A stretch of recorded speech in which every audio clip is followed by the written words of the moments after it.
Hey yo, what is up guys? Your boy is back with yet another video and we are talking today about Night of Champions 2014. Wow, we're finally here. We're finally in the pay-per-views that are kind of interesting for me to talk about and kind of give what's the word? Introspect on, giving myself a new view on. You know what I'm trying to say here. Like I said, this is a really weird time for me in my life, like the transitional phase of like going into like grade 12 of high school and like a new school. And yeah, so this is like a whole like kind of like a weird time, starting my first job at the time.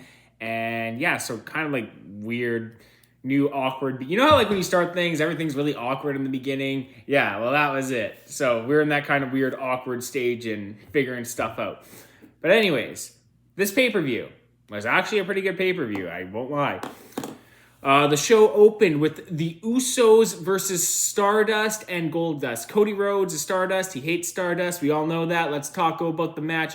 Something about obtaining the Cosmic Key was talked a lot about during this match, and Stardust eventually does get the Cosmic Key.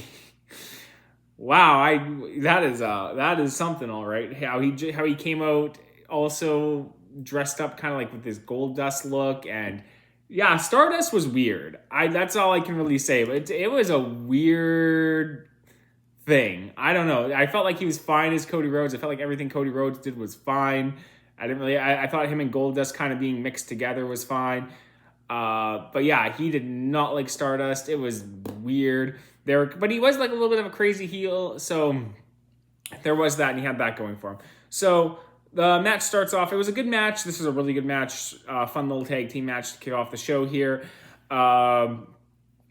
Obviously, back and forth in the beginning until Goldust and Stardust, they get their heat on Jimmy Uso. They had him beat down in the ring for a little while here, where they would hit I think it was Jimmy who would go for like this cool Samoan drop, but then got countered into this really cool neck breaker by Stardust. That looked sick.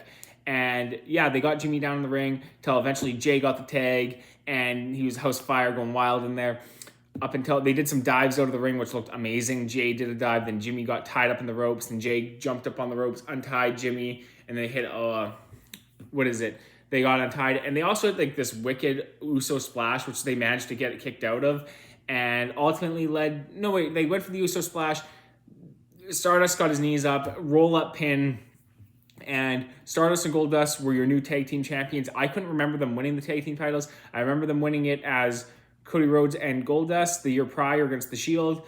But here we go again. Obviously, I think Stardust just started at this point. So yeah, they win the tag team titles. Really, really good opener on the show. Moving on to Cesaro versus Sheamus. Now, Cesaro and Sheamus, like I think I said in the last video, they have a lot of matches. But I even talked with them. I don't think Sheamus was on SummerSlam. Maybe this was that Payback they had a match? Yeah, I think they had a match at Payback. These guys have had a lot of matches in their careers. They were a tag team coming up after this. And yeah, again, like this match, it wasn't like a huge reaction, but the crowd got really into it as it went on because it got really, really intense. And it was again, Sheamus the dude can just wrestle. Like his matches are so physical to the point where you just get so invested in them. And there was no difference here. Cesaro was such a hard hitter. He hit this uppercut in this match and the crowd went ape for this uppercut. Just comes and just blasts Sheamus with that uppercut. This was a physical match. I know I always say that, but this match here, very, very like hard hitting.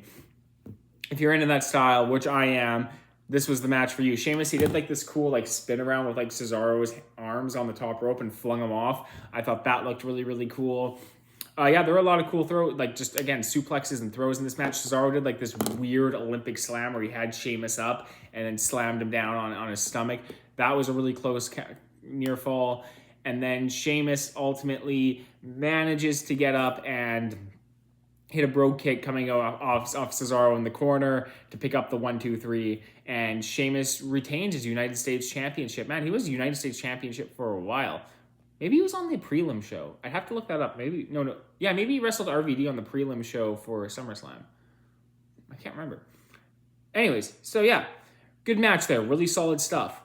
Next up is kind of a weird match because this is actually a good match with just some weird stuff in between. Okay, so Florida Georgia Line comes out at the start of this match, and they were releasing a new album at this point in time, and they had some new single and stuff. So they were out. I think the show took place in Nashville here, and so they're down in the ring, and they're down doing commentary, and like a lot of this match was just them getting filmed doing commentary until eventually. So Miz and Dolph Ziggler, they're having their match. It's a really, really solid, like, back and forth, like always in the beginning between the two, but they're kind of just continuously cutting to Florida Georgia Line. The fact that I'm just talking about that is just, it tells you how often this happened in this match. It was like, if they'd hit a move in the ring, then they'd be back at Florida Georgia Line. But then ultimately, Damien Mizdow, Miz's stunt double, got involved. At the time, R-Truth was aligned with Dolph Ziggler, and they had this whole weird stunt double thing going on. And then Damien Mizdow gets involved with Florida Georgia Line. They get up, and they're like, what? You're not going to do that to us. So they shove him to the ground. And yeah, Damien Mizdow kind of takes off. He kind of gets exiled from the ring. R-Truth gets kicked out of the ring because he starts brawling with Mizdow. And then the match kind of picks up here, and it gets really, really good up until Mizdow comes back out and he distracts Dolph Ziggler, and the Miz gets the roll-up win.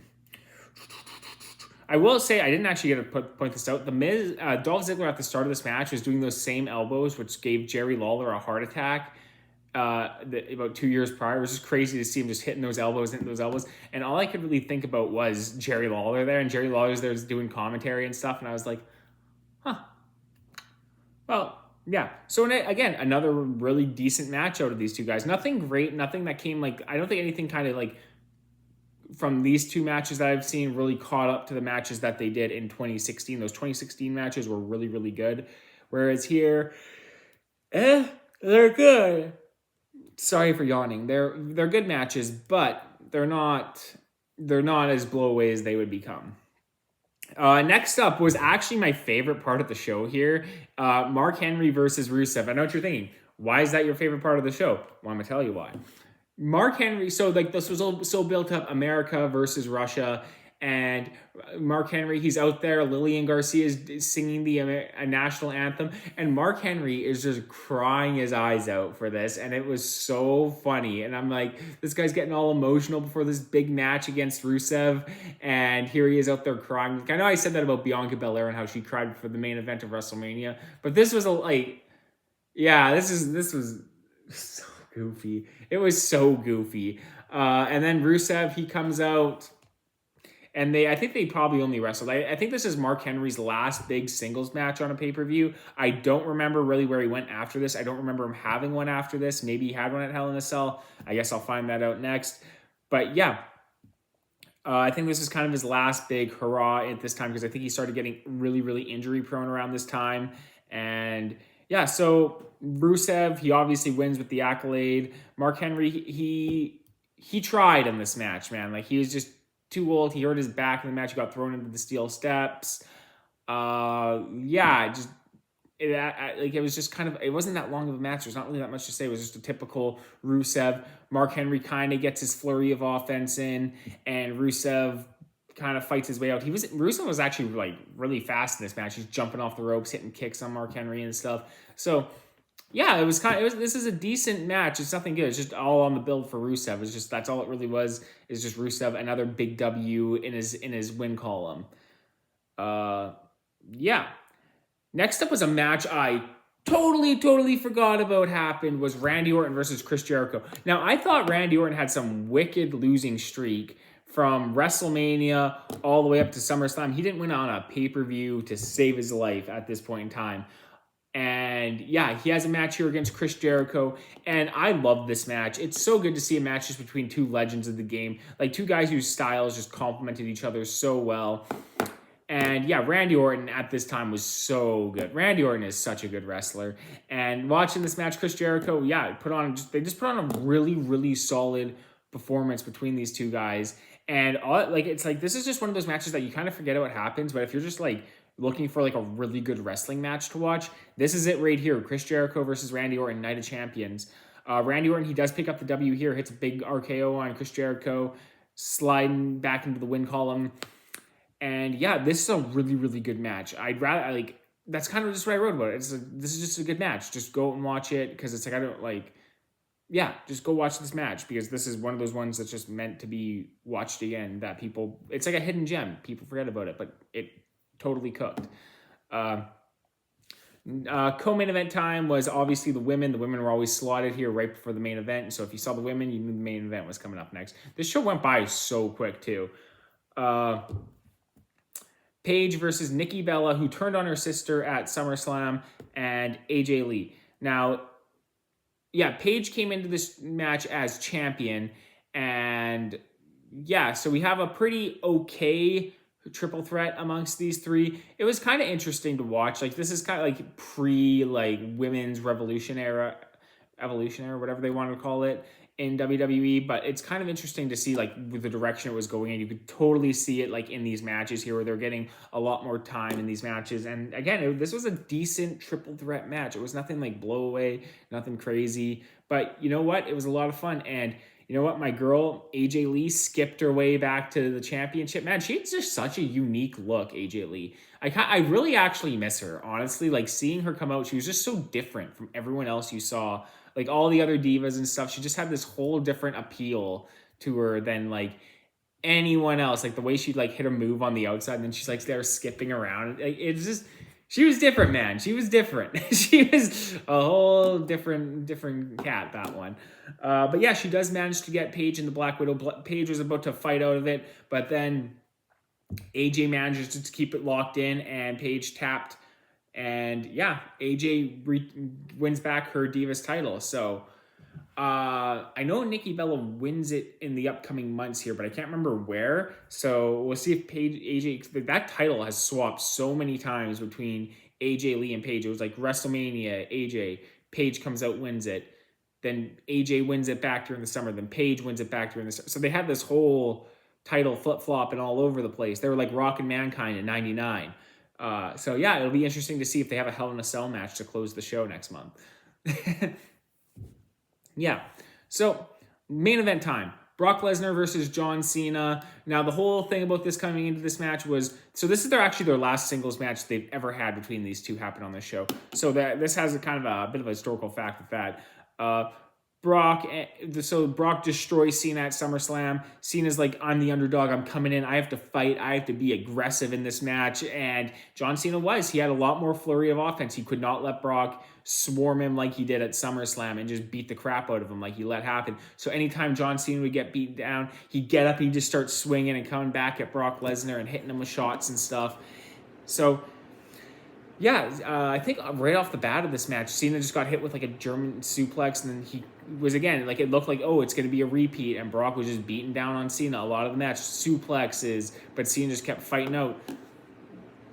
The match wasn't very long, so like towards the end, I think John Cena, he'd hit like an AA in there, and then towards the end of the match, he had already hit like 4 AAs on Brock Lesnar, and he put him in like the STFU, and Brock was close to tapping the STFU, and then he hit like another attitude adjustment to where Seth Rollins came rushing out, and yeah, totally broke apart the match here.